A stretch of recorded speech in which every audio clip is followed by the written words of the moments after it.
Okay, my cousins, thank you very much. I really do appreciate you piling on to this. You're going to do 15 minutes. I'm a bit upset with Duncan because I had a 2.5 hour set organized and he said, no, I'm going to do 15 minutes. So that's it. I'm going to make a plan. It's like it to be staying at home is a bit weird. You'll notice my hair's cut. Thank heavens my hair's cut because I've got curly hair. It was ridiculous. I eventually went for a haircut. My haircut was like back to the 70s when I used to have an afro. You know, it was like so big that I didn't use a pillow at night. I could just lie down on my hair, but it's quite scary. But the trouble is, having curly hair had a lot of setbacks, you know. When I would try and impress young women when I was a youngster with this really mop of curly hair, you try and do it to be suave and sort of run your hair, your hands through your hair like that, you know what I'm saying? But my hands sort of got stuck in. It didn't look like they were running. It was more like a leopard crawl, sort of. But it used to embarrass me, but it used to work for me because I'd say to women like, hey, how's it? My name's, I'll be with you in a second. And it worked. So, I mean, so my hair now during lockdown got to such an extent. It was like all over the place. I tried gel, I tried everything. And I nearly got shot. Can you believe this? I went to the nursery across the road from us to get some plants, for our garden. And on the way out, Oak sprayed me with insecticide. He thought I was a rose bush trying to escape. You know what I'm saying? So that it was quite scary. Yeah, and it was really bad. And by the time I got home, I had 2 swallows, an eagle, and a rat underneath. So it happened. But anyway, that's all. That's the way it is, you know. But the funny thing happens with lockdown. We've all experienced this, and it's a bit weird, a bit tough, but we change pace. But the funniest thing happened the other day with lockdown and a public holiday. I've got a 10-year-old boy. I know you're thinking, seriously? Yes, seriously. When I say that, you know, because I've got a 10-year-old boy. Actually, what happened, to be honest, I woke up one morning when I was 53 and I thought, I wonder if it still works. So clearly made a plan, you know, got all that stuff. So I got this 10-year-old boy, and the Oak was playing with Lego. I don't know if anybody's got 10-year-old kids out there. The Oak was playing with Lego, but bearing in mind, it's a public holiday in the middle of this COVID problem that we can't go out, we can't do anything. And the guy swallowed a piece of Lego. Can you actually believe that? He swallowed a piece of Lego. So he comes downstairs, I'm going to die, all that stuff. But it was just one of those small ones. But anyway, so Sandy, my wife, immediately jumps into action, patting him on the back and doing the Heimlich maneuver and all this stuff. And I said, he hasn't had a hot dog, he's got Lego.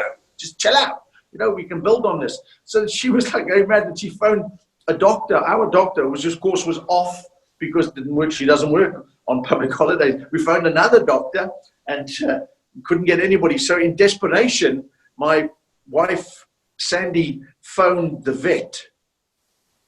So can you imagine this? She phones the vet, who's a friend of ours, and she said, Sherry, I've got a problem. Jack has swallowed some Lego and all this stuff.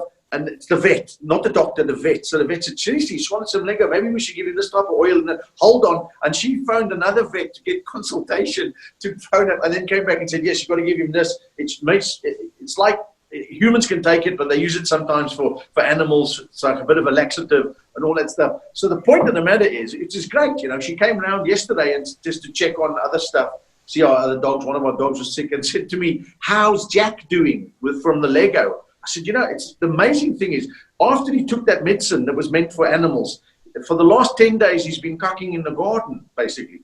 So I don't know what we're going to do. We're going to try and get him. We have to feed him in a bowl at night. So, but it's all right. We're going to get him around there. But the point is, a lockdown, we've got to make a plan. I mean, it has got positives. It has got positives. I never, ever have to kiss my mother-in-law again, bro. I just say to her, Mom, I smart you stick. I love you. I want to. But COVID, I can't, you know, risk the number. So I don't know if any of you oaks know that. My mother-in-law actually stays with us. Can you believe that? Has anybody got that pain? That pain? My mother-in-law stays. I love her to pieces, bro. But she's been living with us for 10 years, and she still hasn't worked out yet that I'm a comedian. You know what I'm saying? The other day was a knock at the door, like, I said, good evening, sir. We are collecting for the old age home. And I thought, see, Mom, come, make a plan here, bro. They've come for you at last. Get going, make a plan. She was quite demurring about that, but it happens.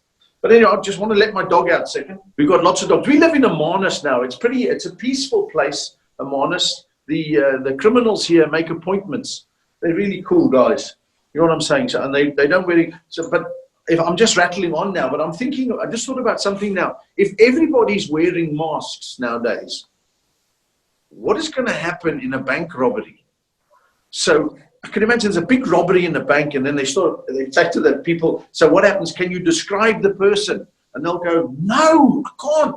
He wasn't wearing a mask. Is that stupid? I think that's quite funny. I just made that up. But anyway, so the jaw is on, you know.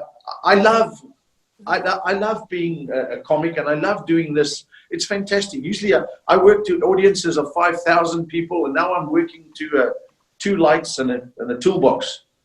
It's sort of heartbreaking, but it's actually lekker. I haven't had to wear anything other than my T-shirt for the last 90 days. It's really cool. So I've let it out there, making a plan. And so I'm going to read that. Somebody's been writing some stuff to me. Hold on a second. Okay, go on. How's my glasses? Now I can read the things that you're going on there. But now, with COVID-19, it's like really scary, you know? And these people are thinking about this conspiracy theories and all that cock. And I bumped into somebody the other day. They said, do not, under any circumstance, do not go for a COVID test. And I said, why?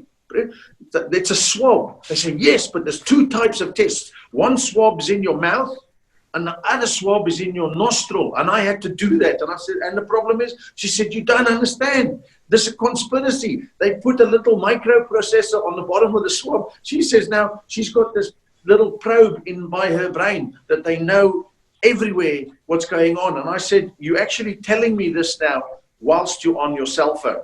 Seriously? So I don't know. People are just panicking. You know, they're saying, what if you go to hospital? What can you do? I don't know what you do. You got to flip an hospital. Shit happens, bro. Last time I was at the hospital, the nurse said to me, because, you know, as comics, we always try to think funny or whatever. And I was at the hospital. The nurse said to me, can you use a bedpan? And I was like, seriously, $3,000 a night? And I've got to do my own cooking? Are you serious? I'm over this stuff. But anyways, what should we talk about? I love my kids. I've got 6 kids, guys. I've got 6 kids. My oldest is 43, and my youngest, of course, is 10.